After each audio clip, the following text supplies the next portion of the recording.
find anything? No, nothing at all. I didn't see one goddamn thing. Hey, hello, and welcome to my channel. And as you can see from the title, today we're talking about The Shining, but we're doing something a little bit different. Today we're going to look at a controversial fan theory about The Shining called the Wendy theory. I'll explain what it is, and then I'm going to give you my take on it because I have my own opinion about the Wendy theory. So let's get started. Well, first we have to find out what the Wendy theory is. Basically, the Wendy theory has Wendy as the main character, with the story being seen from her perspective. But unfortunately, it's a perspective colored by mental problems, because the Wendy theory says that she is either psychotic or traumatized, and therefore a lot of the things that happen were sort of manifested out of Wendy's internal struggles. In other words, that it was all just a hallucination. Now, I don't really buy this, but let's take a look at a few scenes to investigate. Now, in the film's opening scenes, we see Jack drive up to the Overlook Hotel to see about getting a job as the winter caretaker. But back at the Torrance apartment, we see Wendy and Danny having lunch. And you'll notice the book Wendy is reading is The Catcher in the Rye by J.D. Salinger.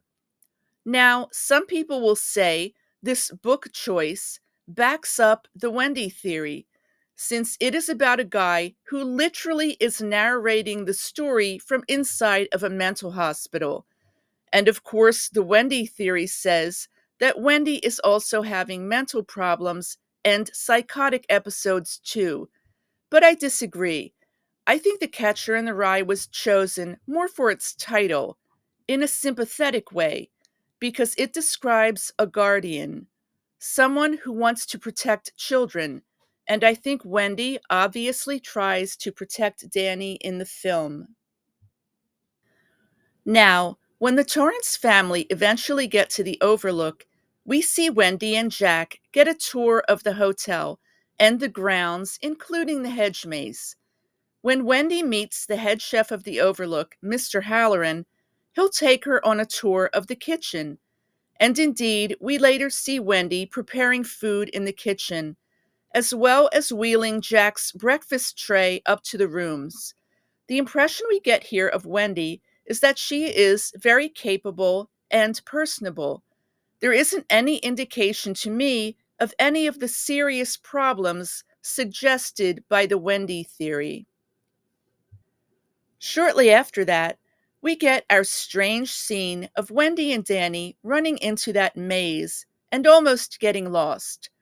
Of course, the map in front of this maze definitely does not match the maze we then see from above, though admittedly, this may be Jack's distorted view, as he also glares at the maze model from above.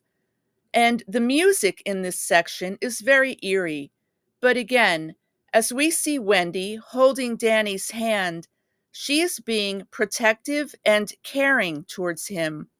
I don't see any remotely psychotic behavior from Wendy here. And since Danny is walking with Wendy in the maze together, I don't think this could be a hallucination either. Now, one of the main scenes that gets talked about in regards to the Wendy theory is this scene. We see Wendy walk up and ask Jack how his writing is going. Notice this chair behind Jack, where I wrote here. And after Wendy tells Jack that it's going to snow tonight, well, that chair is now gone. Our famous disappearing chair. A little later, after Jack gets angry, of course, the chair reappears in an instant. Now, some people will say this stuff is only happening around Wendy because, out of her stress and anxiety, she is just hallucinating the chair being gone. or something to that effect. But as you can see here, even the typewriter will change color from light to dark. And in my opinion, that's because there are some haunted objects in The Shining, as well as spirit haunted places. It's not that Wendy is crazy, it's that she is in a haunted space. And also, some people will say Wendy is hallucinating watching this TV set because, well, it isn't plugged in. And this was back when TVs needed a plug to work. I actually have a whole video about that called The Shining, That Weird TV Explained. But since Danny is watching that TV too, I don't think this can be a hallucination. Again, I think there are some haunted objects in the Overlook. And as I said in my video, The Shining Haunted Objects Collection, the TV set that is unplugged but is still on is definitely one of those haunted objects. To be honest, if there's anything in this place making Wendy crazy, it is probably the fact that Jack is definitely gaslighting her. As here, when Jack tells Wendy he just checked room 237, where Danny said a woman attacked him, but Jack says he didn't find anything at all, when the truth is that he actually found a naked woman in there and kissed her, but he's lying to Wendy about it. So, although I think the Overlook is a spirit haunted place, it's also true that one of the most toxic things here is Jack, and even more so as he descends further into his own madness. Also, I'd like to say that if we were to believe the Wendy theory, that Wendy is only a psychotic person having hallucinations, to me that would change the agency and motivations of Wendy as well as Danny, and that would be a big loss. Because if you take away Wendy and Danny as the emotional and sympathetic heart of the film, you really lose so much. That's a step too far for me, because it's really important to the underlying themes of The Shining to keep Danny and Wendy as the heart of this film. Now, I know some people will say Wendy is hallucinating in the later part of the film, where she sees the head injury ghost and the skeletons and that strange bare-suited man and, of course, the river of blood. But Danny also saw the same river of blood when he had his Shining episode back at the Torrance apartment, and it was a warning of possible danger.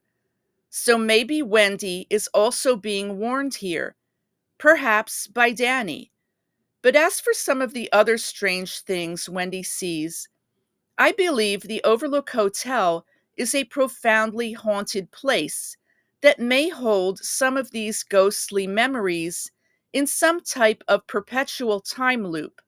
It's odd, but Jack and even Danny have seen ghostly figures, so it doesn't make sense to say it's just Wendy hallucinating.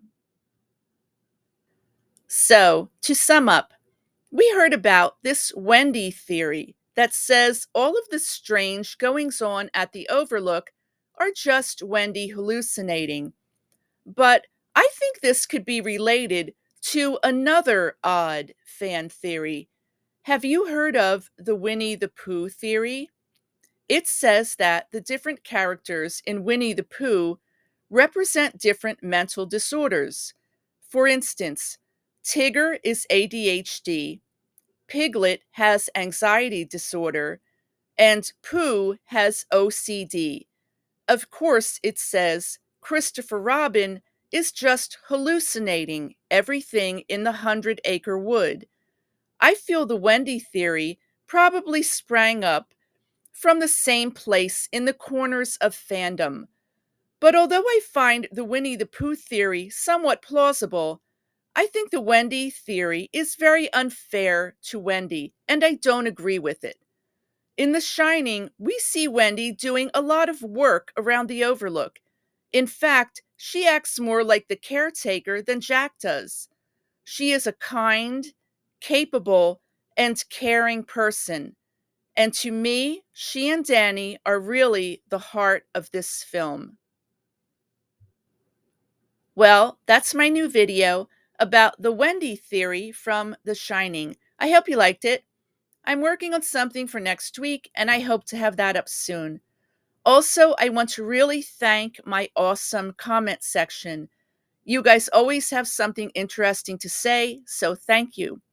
And it would help my channel if you did hit that subscribe button and liked the video. But either way, my name is Shim. Thank you for spending time with me, and have a great day. Get a lot written today? Yes.